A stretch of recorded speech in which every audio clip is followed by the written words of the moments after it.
Hi hello ನಮಸ್ಕಾರ ಎಲ್ಲರೂ ಕೂಡ ಸ್ವಾಗತ ಎಲ್ಲರಿಗೂ ಕೆ ಸಿ ಗಡಿ ಯೂಟ್ಯೂಬ್ ಚಾನಲ್ಗೆ ನೋಡಿ ವೀಕ್ಷಕರೇ ಪಿಯೋನ್ ಹುದ್ದೆ ಮತ್ತೆ ಪ್ರೊಸೆಸ್ ಸರ್ವರ್ ಅಂತ ಏನ್ ಹೇಳ್ತೀವಿ ಆದೇಶ ಚಾಲಕರು ಇವೆರಡು ಹುದ್ದೆಗಳು ಜಿಲ್ಲಾ ಕೋರ್ಟಿಂದ ಕಾಲ್ಫಾರ್ಮ್ ಆಗಿರುವಂತದ್ದು. ಸೊ ಈ ಹುದ್ದೆಗೆ ಸಂಬಂಧಪಟ್ಟಂತೆ ನಾನು ಕಂಪ್ಲೀಟ್ ಆಗಿ ಡೀಟೇಲ್ಸ್ ಯಾವ ರೀತಿ ಸೆಲೆಕ್ಷನ್ ನಡೆಸ್ತಾರೆ, ಇದಕ್ಕೆ ಎಜುಕೇಶನ್ ಕ್ವಾಲಿಫಿಕೇಶನ್ ಏನ್ ಬೇಕು, ಹೇಗೆ ಸೆಲೆಕ್ಷನ್ ಮಾಡ್ಬಿಟ್ಟು ಆಮೇಲೆ ಫೈನಲ್ ಆಗಿ ಏನಿರುತ್ತೆ, ಇಂಟರ್ವ್ಯೂಗೆ ಎಷ್ಟು ಕ್ವಶನ್ಸ್ ಇರುತ್ತೆ, ಸೊ ಇದು ಯಾವುದು ಕೂಡ ಎಕ್ಸಾಮ್ ಇರುತ್ತಾ ಇರಲ್ವಾ, ಇವೆಲ್ಲದಕ್ಕೂ ಕೂಡ ನಾನು ಆನ್ಸರ್ ಮಾಡಿ ನಿಮಗೆ ಸಂಪೂರ್ಣವಾದ ಮಾಹಿತಿಯನ್ನು ಕೊಡ್ತೀನಿ. ಲಾಸ್ಟ್ ವರೆಗೂ ನೋಡಿ ಸಂಪೂರ್ಣವಾದ ಮಾಹಿತಿ ಕೂಡ ಗೊತ್ತಾಗುತ್ತೆ. ಹಾಗೆ ನೀವು ನಮ್ಮ ಚಾನಲ್ ಹೊಸಬರಾಗಿ ದಯವಿಟ್ಟು ಸಬ್ಸ್ಕ್ರೈಬ್ ಆಗಿದ್ದ ಬೆಲ್ ಐಕಾನ್ ಆನ್ ಮಾಡಿ, ಆಗ ನಾವು ಅಪ್ಲೋಡ್ ಮಾಡ್ತಾ ಎಲ್ಲ ವಿಡಿಯೋಗಳು ನಿಮಗೆ ನೋಟಿಫಿಕೇಶನ್ ಸಿಗುತ್ತೆ. ಇದುವರೆಗೂ ನೀವು ನಮ್ಮ ಟೆಲಿಗ್ರಾಮ್ ಚಾನಲ್ಗೆ ಜಾಯ್ನ್ ಆಗಿಲ್ಲ ಅಂದ್ರೆ ಹೋಗಿ ಜಾಯ್ನ್ ಆಗಿ, ಅಲ್ಲಿಂದ ನಿಮಗೆ ಡೈಲಿ ಒಂದಷ್ಟು ಮಾಹಿತಿಗಳನ್ನು ಕೂಡ ನಾನು ಶೇರ್ ಮಾಡ್ತಾ ಇರ್ತೀನಿ.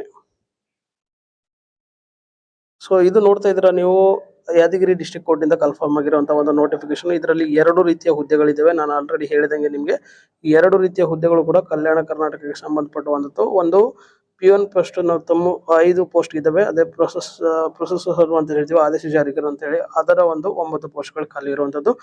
ಎರಡಕ್ಕೂ ಕೂಡ SSLC ಆಗಿದ್ರೆ ಅಪ್ಲಿಕೇಶನ್ ಹಾಕಬಹುದು. ಬಟ್ ಈ ಒಂದು ಪ್ರೊಸೆಸರ್ ಸರ್ವರ್ ಅಂತ ಹೇಳ್ತೀವಿ ಅಥವಾ ಆದೇಶ ಜಾರಿಕರ ಪೋಸ್ಟ್ಗಳಿಗೆ ನಿಮಗೆ ಲೈಸೆನ್ಸ್ ಇರಬೇಕಾಗುತ್ತೆ, ಡ್ರೈವಿಂಗ್ ಲೈಸೆನ್ಸ್ ಇರಬೇಕಾಗತ್ತೆ. ಇದಕ್ಕೆ ಲೈಸೆನ್ಸ್ ಇರಬಾರ್ದಾಗತ್ತೆ. ಇಷ್ಟೇ ಡಿಫ್ರೆನ್ಸು. ಇನ್ನು ಮಿಕ್ಕಿದೆಲ್ಲ ಪ್ರೊಸೀಜರ್ ಕೂಡ ಸೇಮ್ ಇರುತ್ತೆ. ಅದನ್ನ ಲಾಸ್ಟಲ್ಲಿ ಡಿಸ್ಕಷನ್ ಮಾಡ್ತೀನಿ. ಮೊದಲನೇದಾಗಿ ನಾವು ನೋಡಿದ್ರೆ ಇಂಪಾರ್ಟೆಂಟ್ ಡೇಟ್ಸ್ಗಳು ನಾವು ನೋಡಿದ್ರೆ ನೋಡಿ, ಆನ್ಲೈನ್ ಅರ್ಜಿ ಸಲ್ಲಿಸಲಿಕ್ಕೆ ನಿಮಗೆ ಪ್ರಾರಂಭ ಆಗುವಂಥದ್ದು 13/3/2026. ಅದೇ ರೀತಿಯಲ್ಲಿ ನಿಮಗೆ ಕೊನೆಗೊಳ್ಳುವಂಥದ್ದು 12/4/2026 ರಾತ್ರಿ 12 ಗಂಟೆವರೆಗೂ. ಶುಲ್ಕ ಪಾವತಿಸಲಿಕ್ಕೆ ನಿಮಗೆ ಕೊನೆಯ ದಿನಾಂಕ ಬಂದು 13/4/2026 ಕೂಡ ಕೊನೆಯ ದಿನಾಂಕ ಇರುತ್ತೆ. ಇನ್ನು ಟೋಟಲ್ 5 ಹುದ್ದೆಗಳಿಗೆ ಸಂಬಂಧಪಟ್ಟಂತೆ ನಾವು ನೋಡಬಹುದು. ಸ್ಯಾಲರಿನೂ ಕೂಡ 27,000ದಿಂದ 46,675 ಇರುತ್ತೆ.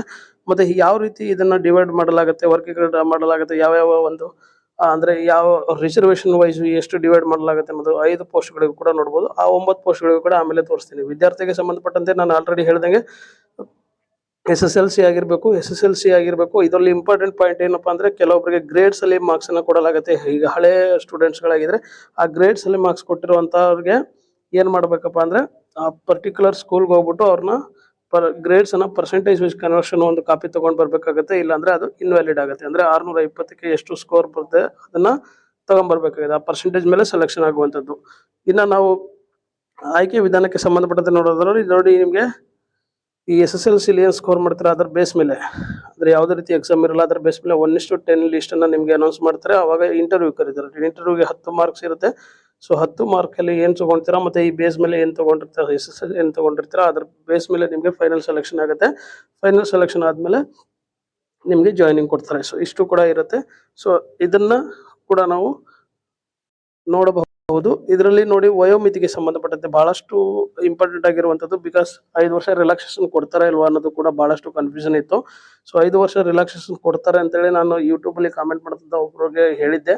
ಸೊ 100% ಅದೇ ರೀತಿಯಲ್ಲಿ ಕೊಡಲಾಗುತ್ತೆ. ಸಾಮಾನ್ಯ ಜನರಿಗೆ 35+5 40 ವರ್ಷದವರೆಗೂ ಕೂಡ ಅಪ್ಲಿಕೇಶನ್ ಹಾಕಬಹುದು. OBC ಕ್ಯಾಂಡಿಡೇಟ್ಸ್ ಗಳಿಗೆ 38+5 43 ವರ್ಷದವರೆಗೂ ಅಪ್ಲಿಕೇಶನ್ ಹಾಕಬಹುದು. ಪರಿಶಿಷ್ಟ ಜಾತಿ ಪರಿಶಿಷ್ಟ ಪಂಗಡದ ಪ್ರವರ್ಗ ಹೊಂದವರು 45 ವರ್ಷದವರೆಗೂ ಅಪ್ಲಿಕೇಶನ್ ಹಾಕಬಹುದು. ಈ 5 ವರ್ಷ ರಿಲ್ಯಾಕ್ಸೇಷನ್ ಬಂದು 1/1/2027 ಮಾತ್ರ ಈ ದಿನಾಂಕದೊಳಗಡೆ ಕರೆಯುವಂತಹ ಎಲ್ಲಾ ನೋಟಿಫಿಕೇಶನ್ ಗಳಿಗೂ ಅಪ್ಲಿಕೇಬಲ್ ಆಗುತ್ತೆ. ಬಿಕಾಸ್ ಸ್ಟೇಟ್ ಗವರ್ಮೆಂಟ್ ಇದಕ್ಕೆ ಆದೇಶವನ್ನು ಕೂಡ ಕೊಡಲಾಗುತ್ತೆ. ಅಪ್ಲಿಕೇಶನ್ ಫೀಸ್ಗೆ ಸಂಬಂಧಪಟ್ಟಂತೆ ನೋಡಿದ್ರೆ, ಸಾಮಾನ್ಯ ಅಭ್ಯರ್ಥಿ ಆಗಿದ್ರೆ 200 ರೂಪಾಯಿ, OBC ಕ್ಯಾಂಡಿಡೇಟ್ಸ್ ಆಗಿದ್ರೆ 100 ರೂಪಾಯಿ, ಪರಿಶಿಷ್ಟ ಜಾತಿ ಪರಿಶಿಷ್ಟ ಪಂಗಡ ಅಥವಾ ಪ್ರವರ್ಗ ಒಂದು ಅಂಗವಿಕಲ ಅಭ್ಯರ್ಥಿ ಆಗಿದ್ರೆ 100 ರೂಪಾಯಿ ಅಪ್ಲಿಕೇಶನ್ ಫೀಸ್ ಅನ್ನ ಪೇ ಮಾಡಬೇಕಾಗುತ್ತೆ. ಸೊ ಇದು ನೀವು ನೋಡ್ತಾ ಇದ್ರೆ ಈ ಒಂದು ನೋಟಿಫಿಕೇಶನ್ ಬಂದು ಪ್ರೊಸೆಸರ್ ಸರ್ವರ್ ಅಂತ ಹೇಳ್ತೀವಿ. ಸೊ ಈ ಒಂದು ಹುದ್ದೆಗಳಿಗೆ ಸಂಬಂಧಪಟ್ಟಂತೆ, ಅಂದ್ರೆ ಆಲ್ರೆಡಿ ಹೇಳಿದಂಗೆ ಪ್ರೊಸೆಸ್ ಸರ್ವರ್ ಅಂತಂದ್ರೆ ಆದೇಶ ಜಾರಿಕರು ಅಂತ ಏನ್ ಹೇಳ್ತೀವಿ, ಆ ಒಂದು ಹುದ್ದೆಗೆ ಸಂಬಂಧಪಟ್ಟಂತೆ ಸ್ಯಾಲರಿ ಡಿಫರೆನ್ಸ್ ಇರುತ್ತೆ. ಮತ್ತೆ ಸೆಲೆಕ್ಷನ್ ಪ್ರೊಸೀಜರ್ ಹೇಗಿರುತ್ತೆ ಅಂತ ನೋಡಿದ್ರೆ, ಸ್ಯಾಲರಿ 31,775ರಿಂದ ಸ್ಟಾರ್ಟ್ ಆಗುತ್ತೆ. 61,300ವರೆಗೂ ಕೂಡ ಎಂಡ್ ಆಗುತ್ತೆ. ಇದರ ಒಂದು ವರ್ಗೀಕರಣ ಹೇಗೆ ಮಾಡಲಾಗುತ್ತೆ, 9 ಹುದ್ದೆಗಳ ನಂತರ ಕೂಡ ನೋಡ್ಕೋಬಹುದು. ಇದು ಕೂಡ ನಿಮ್ಗೆ ಸ್ಥಳೀಯ ಅಭ್ಯರ್ಥಿಗಳಿಗೆ ಅಂದ್ರೆ ಕಲ್ಯಾಣ ಕರ್ನಾಟಕ ಅಭ್ಯರ್ಥಿಗಳಿಗೆ ಮಾತ್ರ ಎಲಿಜಿಬಲ್ ಇರುತ್ತೆ. ನಾರ್ತ್ ಕರ್ನಾಟಕದವರು ಸೌತ್ ಕರ್ನಾಟಕದವರು ಅಪ್ಲಿಕೇಶನ್ ಹಾಕಕ್ಕೆ ಆಗೋದಿಲ್ಲ. ಇದರಲ್ಲೂ ಕೂಡ ನೀವು ನೋಡಬಹುದು, ಇದರಲ್ಲಿ ಸ್ವಲ್ಪ ಸೆಲೆಕ್ಷನ್ ಡಿಫ್ರೆನ್ಸ್ ಇರುತ್ತೆ. ಏನಪ್ಪಾ ಅಂದ್ರೆ, ಒಂದು ಹುದ್ದೆಗೆ ಅಲ್ಲಿ 10ರಂತೆ ಇಂಟರ್ವ್ಯೂ ಕರೀತಾರೆ. ಇದರಲ್ಲಿ ಒಂದು ಹುದ್ದೆಗೆ 25 ಜನರಂತೆ ಇಂಟರ್ವ್ಯೂ ಕರೆಯಲಾಗುತ್ತೆ. ಸೊ ಅದರಲ್ಲೂ ಕೂಡ 10 ಮಾರ್ಕ್ ಇರುತ್ತೆ. ಸೊ ಇದು ಚೂರ್ ಡಿಫ್ರೆನ್ಸ್ ಇರುತ್ತೆ. ಅದು ಬಿಟ್ಟರೆ ಇನ್ನು ಮಿಕ್ಕಿದೆಲ್ಲವೂ ಕೂಡ ಡೇಟು ಮತ್ತೆ ಏಜ್ಗೆ ಸಂಬಂಧಪಟ್ಟಂತೆ, ಇನ್ನು ಮಿಕ್ಕಿದ ಅಪ್ಲಿಕೇಶನ್ ಫೀಸ್ಗೆ ಸಂಬಂಧಪಟ್ಟಂತೆ ಎಲ್ಲವೂ ಕೂಡ ಸೇಮ್ ಇರುತ್ತೆ. ಸೊ ಹಾಗಾದ್ರೆ ಫೈನಲ್ ಆಗಿ ಈಗ ಬರುವಂತದ್ದು ಅಪ್ಲಿಕೇಶನ್ ಹಾಕೋದು ಹೇಗೆ ಅಂತ. ಅಪ್ಲಿಕೇಶನ್ ಹಾಕಕ್ಕೆ ಡಿಸ್ಕ್ರಿಪ್ಷನ್ ಲಿಂಕ್ ಕೊಡ್ತೀನಿ, ಅಲ್ಲಿಂದ ಹೋಗಿ ಅಪ್ಲಿಕೇಶನ್ ಹಾಕ್ಬೋದು. ಅಥವಾ ಟೆಲಿಗ್ರಾಮ್ ಜಾಯ್ನ್ ಆಗಿ ಅಲ್ಲಿ ನಿಮ್ಗೆ ಲಿಂಕ್ ಅನ್ನು ಕೊಡ್ತೀನಿ. ನಿಮ್ಗೆ ಏನಾದ್ರು ಡೌಟ್ಸ್ ಇದ್ರೆ ವಾಟ್ಸಪ್ ನಂಬರು ಕೂಡ ಕೊಟ್ಟಿರ್ತೀನಿ. ವಾಟ್ಸಪ್ ಗ್ರೂಪಲ್ಲೂ ಕೂಡ ಶೇರ್ ಮಾಡಿರ್ತೀನಿ. ಅಲ್ಲಿಂದ ಹೋಗಿ ನೀವು ನನ್ನ ಕ್ವಶನ್ಸನ್ನು ಕೇಳ್ಬೋದು.